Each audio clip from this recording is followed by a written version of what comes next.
हाँ साथियों, नमस्कार। मैं हूँ आपका दोस्त वाईडी और आप देख रहे हैं ये खास सीरीज जिसका नाम है कामयाबी सीरीज। आप सभी का बहुत बहुत स्वागत, अभिनंदन है। ये 1000 प्रश्नों की श्रृंखला है और इस श्रृंखला में हम एक एक करके हिंदी के सभी प्रश्नों पर बातचीत कर रहे हैं, वार्ता कर रहे हैं। दोस्तों, ये जो श्रृंखला है ये हम 1000 प्रश्नों तक लेकर के जाएंगे और ये तभी संभव है जब आपका साथ रहेगा, आपका सहयोग रहेगा। अब तक जितनी कक्षाएं हमने की हैं वो कक्षाएं आप पीछे जाकर के देख लें ताकि आपकी समझ बन जाए कि हम किस तरह से पढ़ रहे हैं, किस वे में पढ़ रहे हैं। दोस्तों, मेरा मानना है कि आप हिंदी का एक भी सवाल गलत नहीं करके आए। जब परीक्षा हॉल में बैठे तो आपको हिंदी आपकी स्ट्रेंथ बन करके आपके साथ रहे, आपकी कमजोरी नहीं। इसके लिए हमने एक ज़बरदस्त प्रयास स्टार्ट किया है। ये प्रयास यकीनन आपका साथ देगा और आप भी इसके साथ जुड़ करके पाएंगे कि मैं आज के बाद में या अब के बाद में इस कक्षा से जुड़कर बेहतर कर पाऊंगा। चलिए दोस्तों, आज की कक्षा की हम शुरुआत करते हैं यहाँ से। ये 1000 प्रश्नों की श्रृंखला और इसमें आज हम 200 प्रश्नों को पार कर लेंगे। आज की कक्षा का जो पहला सवाल है उससे पहले मैं आपसे गुजारिश करता हूँ कि ये चैनल आपने अभी तक सब्सक्राइब नहीं किया है तो ज़रूर कर लें और लाइक का बटन ज़रूर दबा लें। मित्रों, सब्सक्राइब करने के बाद में बेल आइकन जरूर दबाइएगा ताकि आने वाली हर कक्षा का नोटिफिकेशन आपके पास पहुंच जाए और आप कंटिन्यू उन कक्षाओं को देख सकें। चलिए, आज की कक्षा की शुरुआत हम इस प्रश्न से करते हैं जो बेहतरीन सवाल है आपके लिए, बहुत शानदार सवाल है। देखिएगा इस सवाल का आंसर किस प्रकार से निकालना है आपको। चलिए दोस्तों, अन्य पुरुष का उदाहरण है।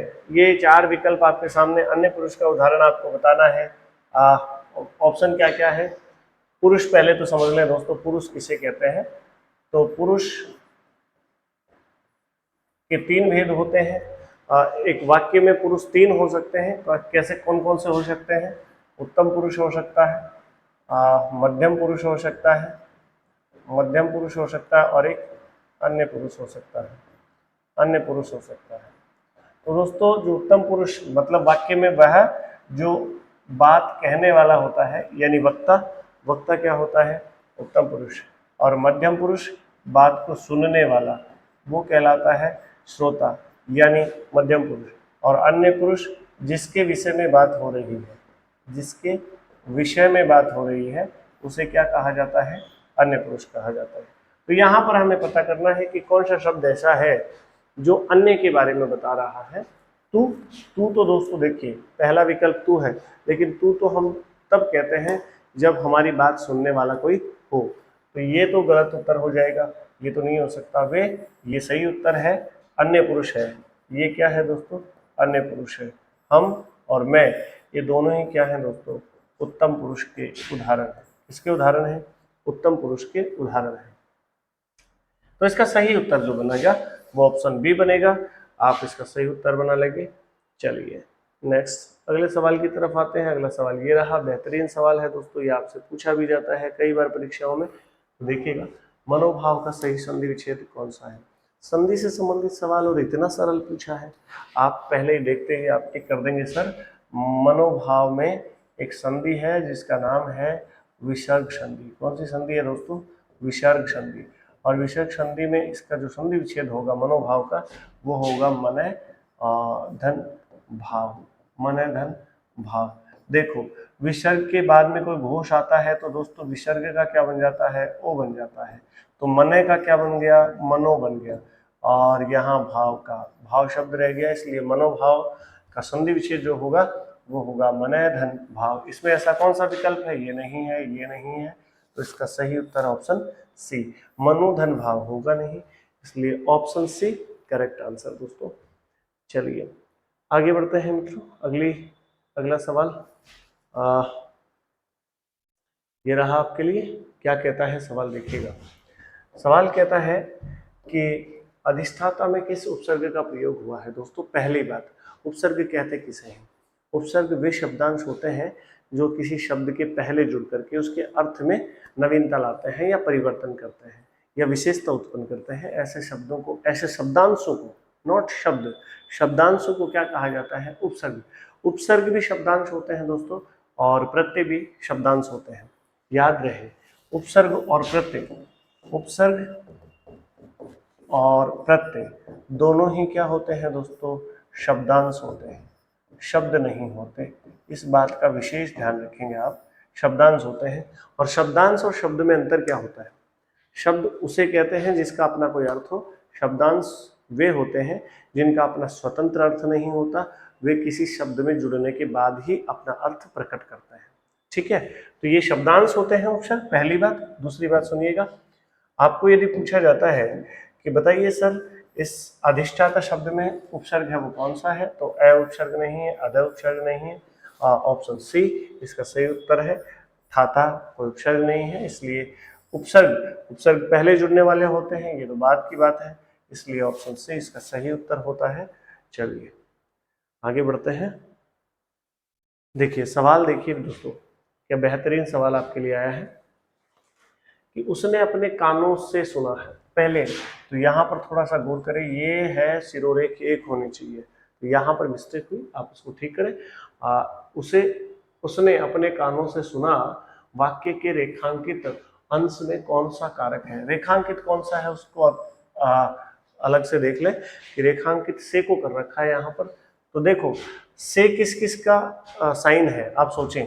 एक तो से आता है दोस्तों करण में, इसमें करण में, और एक से आता है दोस्तों अपादान में, किसमें आता है?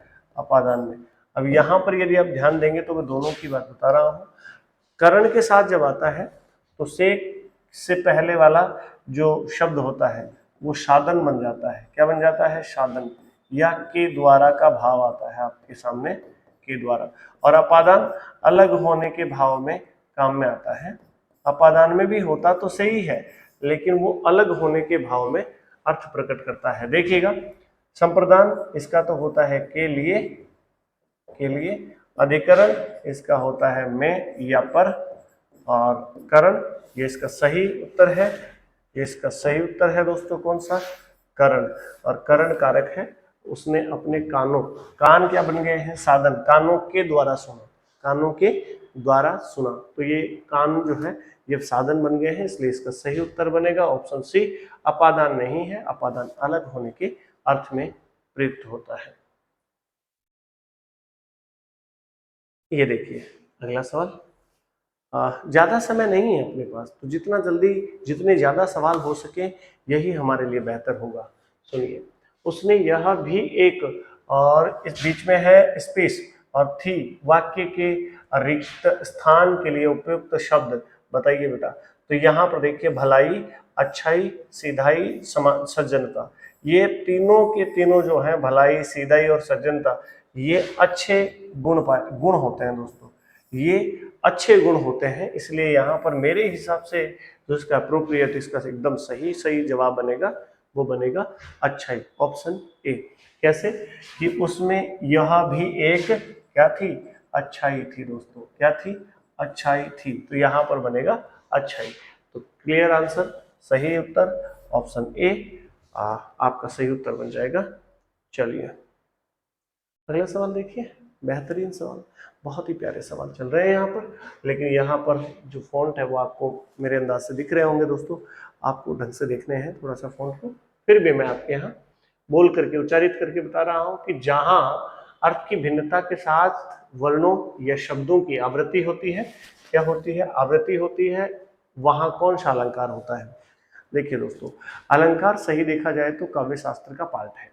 अलंकार हुआ, शब्द शक्ति हुई, रस हुए, छंद हुए, ये काव्य शास्त्र में पढ़े जाते हैं। लेकिन फिर भी हमें वहां पर परीक्षा कक्ष में जाकर के हमें ये अपने आप से नहीं कहना है कि नहीं ये तो सिलेबस के बाहर की बात है, या फिर ये इतना टफ क्वेश्चन है वो नहीं आना चाहिए था। उसका आंसर करने का प्रयास करना है, इजी है, इतना टफ नहीं है। ये अलंकार, जो बड़े अलंकार जो हैं, आप 8वीं कक्षा से पढ़ते आ रहे हैं, 7वीं कक्षा से पढ़ते आ रहे हैं, वो अलंकार पूछे गए, तो उसमें तो आपको कोई दुविधा नहीं होनी चाहिए। देखिए जब शब्द की आवृत्ति होती है बार बार, तो वहां पर यमक अलंकार होता है दोस्तों। तो आपने एक जो लाइन है वो खूब सुनी और खूब पढ़ी होगी दोस्तों। कौन सी लाइन सर? ये लाइन दोस्तों आपने खूब सुनी और खूब पढ़ी होगी, कनक कनक ते सो गुनी, कनक कनक ते सो गुनी, ये पंक्ति आपने खूब पढ़ी होगी। देखिए शब्द की आवृत्ति हो रही है सर, शब्द की आवृत्ति हो रही है लेकिन अर्थ दोनों का क्या है, अलग अलग है। इस कनक का अर्थ सोना होता है और इस कनक का अर्थ क्या होता है दोस्तों, धतूरा होता है। क्या होता है, धतूरा होता है। तो इस बात पर आपका ध्यान होना चाहिए कि एक शब्द की आवृत्ति और अर्थ अलग अलग, तो अलंकार कौन सा, यमक अलंकार। कौन सा अलंकार दोस्तों, यमक अलंकार। गौर करें, मैं आपको दिखा रहा हूं, इस बात पर आपका ध्यान होना चाहिए। देखिएगा, बाकी देखें, अनुप्रास में क्या होता है, वर्णों की आवृत्ति होती है, वर्णों की आवृत्ति होती है। एक ही वर्ण बार बार आए तो वहां पर जो अलंकार है वो अनुप्रास होता है। यमक में शब्दों की आवृत्ति होती है। शब्द में एक ही शब्द के क्या होते हैं, शब्द के अर्थ भिन्न भिन्न होते हैं, एक ही शब्द के अर्थ भिन्न भिन्न होते हैं। और रूपक में क्या होता है, समानता दर्शाई जाती है दोस्तों। क्या दर्शाई जाती है, समानता की बात होती है, वहां रूपक अलंकार होता है। तो हमारा यहाँ पर सही उत्तर क्या बना, ऑप्शन बी, यमक अलंकार। ठीक है दोस्तों, नेक्स्ट अगला सवाल ये रहा आपके लिए बेहतरीन सवाल। देखें, लुटेरा में किस प्रत्यय का प्रयोग हुआ है। हो बहुत इजी सवाल है। लुटेरा, यहाँ पर देखिए रा प्रत्यय नहीं है, आ प्रत्यय नहीं है। अब इसमें और इसमें दिक्कत है, तो इसकी दिक्कत हम दूर कर लेंगे। सी ऑप्शन है या डी ऑप्शन है। देखो दोस्तों, यहाँ पर जाइए, एक मात्रा है कि दो मात्रा है, लुटेरा में एक ही मात्रा है, एक ही मात्रा है तो ऑप्शन सी इसका सही उत्तर बनेगा। और दो मात्राएं होती, ये अगर प्रत्यय होता तो दोस्तों ऐसा शब्द होता, जबकि ऐसा शब्द ही नहीं है, शब्द तो एक मात्रा वाला है, तो इसका सही उत्तर ऑप्शन सी। एक और महत्वपूर्ण बात बता दूं यहाँ पर मैं, कि जो दोस्तों प्रत्यय होते हैं, प्रत्यय दो प्रकार के होते हैं। प्रत्यय कहते किसे हैं, शब्द के अंत में जुड़ने वाले शब्दांशों को। किसी शब्द के अंत में जो शब्दांश से जुड़ते हैं उन्हें क्या कहा जाता है, प्रत्यय कहा जाता है। अब देखिए, गौर करिए कि यहाँ पर आपके सामने क्या दिया हुआ है, प्रत्यय दो प्रकार के। एक कौन सा प्रत्यय सर, एक होता है कृत प्रत्यय, एक होता है तद्धित प्रत्यय। कौन सा, तद्धित प्रत्यय। और कृत प्रत्यय कौन होते हैं, सुनिएगा, कृत प्रत्यय जो क्रिया या धातु के साथ जुड़ते हैं, धातु के अंत में जुड़ते हैं, उनको तो कहा जाता है कृत प्रत्यय। और जो संज्ञा, सर्वनाम, क्या, सर्वनाम और आपके विशेषण के साथ जुड़ने वाले जो प्रत्यय होते हैं उनको कहा जाता है तद्धित प्रत्यय। तो ये बात आपको ध्यान रखनी चाहिए कि क्रिया या धातु के साथ लगा है तो फिर उसे आप कह देते हैं कृत प्रत्यय। संज्ञा के साथ, सर्वनाम के साथ और विशेषण के साथ जुड़ने वाले प्रत्ययों को क्या कहा जाता है, तद्धित प्रत्यय। क्लियर है, तो ये प्रत्यय से संबंधित छोटी सी जानकारी आपके पास होनी चाहिए। चलिए, फिर इनमें और बातें हैं, वो बात हम जब टॉपिक होगा तब बात करेंगे दोस्तों। चलिए, हमारा पेड कोर्स चल रहा है। यदि आप हर टॉपिक को विस्तार पूर्वक समझना चाहते हैं और बहुत बेहतरीन तरीके से समझना चाहते हैं, हम बहुत ही बेहतरीन तरीके से, क्रमबद्ध तरीके से हम चीज़ें आपके सामने लेकर के आ रहे हैं। हिंदी में कोई आपका डाउट नहीं बचे, ऐसा काम हम कर रहे हैं दोस्तों। तो उसके लिए आपको कोर्स में आना चाहिए। देखिए, कूड़ा कचरा में कौन सा समास है दोस्तों, यहाँ से सवाल पूछा जाएगा। तो कूड़ा कचरा, और कई विद्यार्थियों को दिक्कत हो जाती है कि कूड़ा कचरा है, इसमें कौन सा समास है। ये शब्द की आवृत्ति नहीं है दोस्तों, शब्द की आवृत्ति तो बिल्कुल नहीं है। यहाँ पर आपको एक बात का ध्यान रखना पड़ेगा, यह कूड़ा, इसका जो समास विग्रह होगा कूड़ा और कचरा और आदि, कूड़ा कचरा आदि, इसमें दोनों पदों की प्रधानता है। कूड़ा और कचरा दोनों पदों की प्रधानता है, और ऐसा जब होता है तो समास का नाम आप बताते हैं द्वंद्व समास। क्या बताते हैं, द्वंद्व समास। तत्पुरुष समास में क्या होता है, तत्पुरुष समास में आप किसका लोप करते हैं, कारक चिन्हों का लोप करते हैं, कारकों का लोप होता है। अव्यय भाव में क्या होता है, प्रथम पद अव्यय होता है, प्रथम पद अव्यय होता है, या फिर शब्दों की या पदों की आवृत्ति होती है बार बार। संज्ञा और सर्वनाम की आवृत्ति होती है तो हम अव्यय भाव समास बताते हैं, और विशेषण की आवृत्ति होती है तो हम वहां पर कर्मधारय समास की बात करते हैं। यहाँ पर देखिएगा, अव्यय भाव समास नहीं है, तत्पुरुष नहीं है। द्विगु में क्या होता है, द्विगु में होता है पहला पद संख्यावाची, पहला पद संख्यावाची होना चाहिए, वहां पर द्विगु माना जाता है। और द्विगु और जो है द्विगु आपका तत्पुरुष का एक उपभेद माना जाता है दोस्तों, पदों की प्रधानता के आधार पर। ये बात भी हम समास के उस टॉपिक में करेंगे। आगे बढ़ते हैं दोस्तों, देखिएगा क्या कह रहा है, सुनिए साहब। आंख सुख कलेजे ठंडक लोकोक्ति का अर्थ क्या होगा? आंख सुख कलेजे ठंडक। देखो दोस्तों, लोकोक्ति और आपका जो मुहावरा है उसमें थोड़ा सा अंतर होता है, एक बहुत ही माइनर डिफरेंस होता है। लोकोक्ति उस बात को कहा जाता है जो लोगों द्वारा या किसी महापुरुष द्वारा कभी कही गई थी और वो बात आज तक जन सामान्य में प्रचलित है, ऐसी बात को तो क्या कहा जाता है? लोकोक्ति कहा जाता है।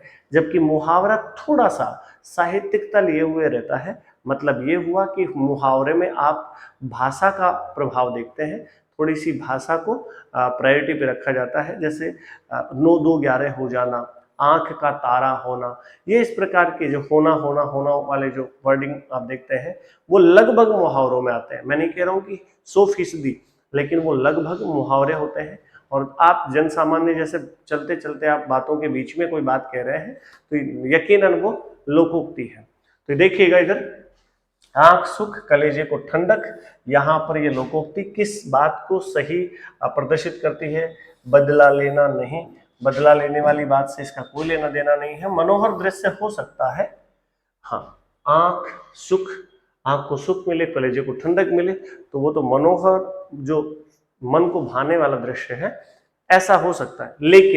लेकिन इसकी जो परम दशा होती है वो होती है दोस्तों परम शांति। क्या होती है? परम शांति।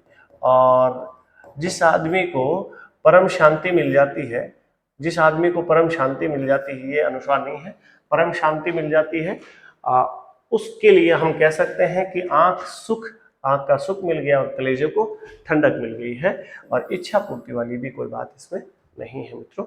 आगे बढ़ते हैं। आगे अगला सवाल ये रहा आपके लिए, बहुत बेहतरीन सवाल है। देखिए, भीगी बिल्ली बनना मुहावरे का, देखो बनना यहाँ पर मुहावरा आया है, इस बार मुहावरा है। लोग कहते हैं कि आप तो भीगी बिल्ली बन गए, पहले तो बड़ी बड़ी बातें आप कर रहे थे, बड़ी बड़ी डींग हाँक रहे थे, और अब जब आपके सामने वो आए तो आप तो भीगी बिल्ली बन गए। तो यहाँ पर देखना मुहावरा है, लोकोक्ति नहीं है, इस बात पर गौर करेंगे। तो इसका जो सही अर्थ देने वाला वो है किसका? ये मुहावरा जो है वो किसका सही अर्थ देता है? यहाँ पर देखें, भाग जाना नहीं, 9 2 11 हो जाना होता है, खतरनाक बिल्कुल नहीं, चालाक नहीं, तो सहम जाना। भीगी बिल्ली होने का मतलब डर जाना, सहम जाना। तो इसका सही उत्तर जो बनेगा दोस्तों वो बनेगा ऑप्शन डी। ठीक है बात, चलिए आगे बढ़ते हैं। और आगे बढ़ करके हम बात करते हैं दोस्तों, बहुत ही बेहतरीन सवालों का कलेक्शन हमारे पास में है। निम्नलिखित में से कौन सा शब्द स्त्रीलिंग है? देखो, जब मैंने बात प्रारंभ की थी दोस्तों, तब मैंने आपसे कहा था कि लिंग से संबंधित भी प्रश्न पूछे जाते हैं और हिंदी में हम किसी भी टॉपिक को नजरअंदाज नहीं कर सकते। यदि हमने किसी टॉपिक को हिंदी भी छोड़ने का प्रयास किया तो समझ लो हम हैं जो सिलेक्शन से थोड़े दूर हो रहे हैं। लेकिन आपको ऐसा नहीं करना है दोस्तों। वाईडी सर के साथ जुड़ करके आप ऐसा कतई मत सोचिएगा किसी एक टॉपिक को मैं स्किप कर दूं, स्किप नहीं करना है, उल्टा आपको बेहतर करना है उस टॉपिक को। और आप देखिए, आप बेहतर प्रदर्शन करेंगे। निम्नलिखित में से कौन सा शब्द है जो स्त्रीलिंग है? देखो, इसका पता हम कैसे लगाते हैं?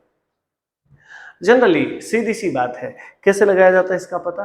कि आप वाक्य में प्रयोग कर लीजिए, उस शब्द को किसमें प्रयोगित कर लीजिए? वाक्य में प्रयोगित कर लीजिए, और उससे आपको जो वॉइस आएगी, जो ध्वनि आएगी, वही आपको बता देगी कि ये पुल्लिंग शब्द है या स्त्रीलिंग शब्द है। संहार किया जाता है, किया जाता है, सजा दी जाती है, सजा दी जाती है, संदेह भी किया जाता है, और सहारा भी दिया जाता है। तो देखो दोस्तों, किया, दिया और किया, ये तो पुल्लिंग शब्द है। कैसे है? पुल्लिंग है। लेकिन ये दी, ये स्त्रीलिंग शब्द है दोस्तों। इसका मतलब हुआ कि ऑप्शन बी इसके लिए एकदम सही उत्तर है। क्लियर है दोस्तों? नेक्स्ट अगली बात पर चलते हैं। अगला सवाल ये रहा आपके लिए, हाथों हाथ में कौन सा समास है? यहाँ पर आइए, यहाँ पर आइए, आपका सही उत्तर करवा रहा हूं मैं। देखिए, हाथ और हाथ, हाथों हाथ, इसका समास विग्रह जो करोगे ना वो करोगे हाथ ही हाथ, हाथ ही हाथ या हाथ ही हाथ में। और देखें इसका जो समास बताएंगे वो बताएंगे आप एक ही, मैंने पहले भी कहा कि एक ही किसकी आवृत्ति हो, संज्ञा की आवृत्ति हो, तो हाथ एक संज्ञा है और फिर हाथ की आवृत्ति हो रही है, तो यहां पर समास का नाम क्या बताते हैं, अव्ययी भाव समास बताते हैं। द्विगु उस समास को कहते हैं जिसमें पहला पद संख्यावाची होता है। द्वंद्व उस समास को कहते हैं जहां दोनों पदों की प्रधानता होती है, दोनों पद अपने आप में खास होते हैं। तत्पुरुष समास वह समास होता है जहां पर किसी न किसी कारक चिन्ह का लोप होता है, उस समास को कहा जाता है तत्पुरुष समास। तो इसका सही उत्तर हमारा जो बनेगा वो बनेगा ऑप्शन डी, मतलब अव्ययी भाव समास दोस्तों। चलिए नेक्स्ट आगे बढ़ते हैं, और आगे बढ़कर के हम दोस्तों बात कर रहे हैं एक बेहतरीन सवाल पर, निम्नलिखित में से कौन सा शब्द पुल्लिंग, देखिए लिंग से संबंधित एक और सवाल, हिंदी में लिंग दो ही होते हैं, पुल्लिंग या तो स्त्रीलिंग। हिंदी में नपुंसक लिंग का कोई प्रावधान या कोई उसका लेना देना नहीं है, आपको ध्यान रखना है। तो यहाँ पर या तो पुल्लिंग का ध्यान रखना है या स्त्रीलिंग का, और मैं पहले ही आपको कह चुका हूं कि लिंग की पहचान आप अपने समझ के आधार पर करें। कैसे करेंगे सर, आप वाक्य में प्रयोगित करें शब्द को, और वाक्य में प्रयोगित करने के बाद आप उसकी वॉइस पर ध्यान दें, आप उसके प्रोनाउंसिएशन पर, उसके उच्चारण पर ध्यान दें, ताकि आपको आराम से लिंग का ज्ञान हो सके। कैसे सर, नजर, नजर लगी थी, नजर लगी, तो नजर तो लगी हुआ मतलब स्त्रीलिंग, और पूछा क्या है पुल्लिंग। नसीब जाग गया, नसीब जाग गया, नसीब खराब था, खराब थी थोड़ी, नसीब खराब था अच्छा था। और यहाँ पर देखिए नकल की जाती है और नीयत बिगड़ जाती है। जाति, ये देखिए जाति है, ये भी स्त्रीलिंग और ये भी स्त्रीलिंग और ये भी स्त्रीलिंग, इसलिए इसका सही उत्तर जो बनेगा ऑप्शन बी बनेगा दोस्तों। क्लियर है आपको? ओके, नेक्स्ट अगला सवाल ये रहा, क्या कहता है अगला सवाल देखिएगा। आज की कक्षा का ये सेकंड लास्ट सवाल है मेरे हिसाब से, बहुत आनंद में बहुत किस प्रकार का विशेषण है। विशेषण किसे कहते हैं? वह शब्द जो किसी संज्ञा या सर्वनाम की विशेषता बतलाता है उसे कहा जाता है विशेषण। और कौन सा विशेषण पूछा गया है यहाँ पर कि बहुत आनंद में बहुत किस प्रकार का विशेषण है। आनंद एक प्रकार की भाववाचक संज्ञा है दोस्तों। कौन सी संज्ञा है? भाववाचक संज्ञा है। और ये बहुत शब्द है, वो कैसी विशेषता बता रहा है इसकी? गुणवाचक बता रहा है क्या? गुण तो अच्छा होना, बुरा होना, लंबा होना, छोटा होना, नाटा होना, मोटा होना, ये तो होते हैं गुण। गोरा होना, काला होना, रंग रूप से संबंधित जो बात होती है वो तो होती है गुणों की बात। और ये देखो संख्यावाचक, तो आनंद की संख्या निश्चित ना तो निश्चित होती है और ना ही अनिश्चित होती है, तो ये संख्यावाचक, दोनों में संख्यावाचक है, इसलिए इसको काट दें। और हाँ ये है, आनंद को माप तोला तो नहीं जा सकता, लेकिन अनिश्चित माप तोल तो आप बता ही सकते हो कि बहुत आनंद आया, कम आनंद आया, ज्यादा आनंद आया, है ना। तो इसलिए इसका जो सही उत्तर बनेगा ऑप्शन डी बनेगा दोस्तों। ऑप्शन डी क्या उत्तर है? परिमाण बोधक या परिमाण वाचक इसका सही उत्तर है। क्लियर है? अगला सवाल आज की कक्षा का ये रहा, आज की कक्षा का ये अंतिम सवाल बोल गया। और अंतिम सवाल मतलब 210 क्वेश्चन आज हम कर रहे हैं। 210वां क्वेश्चन क्या कहता है? मध्यम पुरुष का उदाहरण है। मध्यम पुरुष का उदाहरण, फिर से पुरुष, पहला सवाल और अंतिम सवाल पुरुष से संबंधित आए हैं। देखिए मैंने पहले ही कहा था पुरुष 3 होते हैं, और उत्तम पुरुष वक्ता को कहते हैं, मध्यम पुरुष श्रोता को, अन्य पुरुष जो कहने वाला होता है उसको कहा जाता है। देखिएगा वह अन्य पुरुष है। कौन सा पुरुष है? अन्य पुरुष है। हम उत्तम पुरुष है, हम उत्तम पुरुष है। और तुम तो मध्यम पुरुष है भैया। कौन सा पुरुष है? मध्यम। सुनने वाला है ना तुम, तभी तो मध्यम पुरुष। और यह अन्य पुरुष है।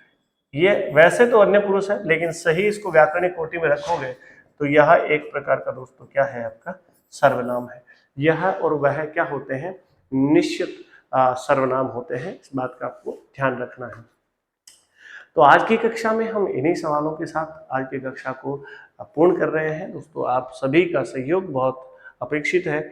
आपने बहुत बेहतरीन सहयोग किया है अब तक। आने वाली कक्षाओं को भी इसी तरह से आप स्नेह देंगे, प्यार देंगे।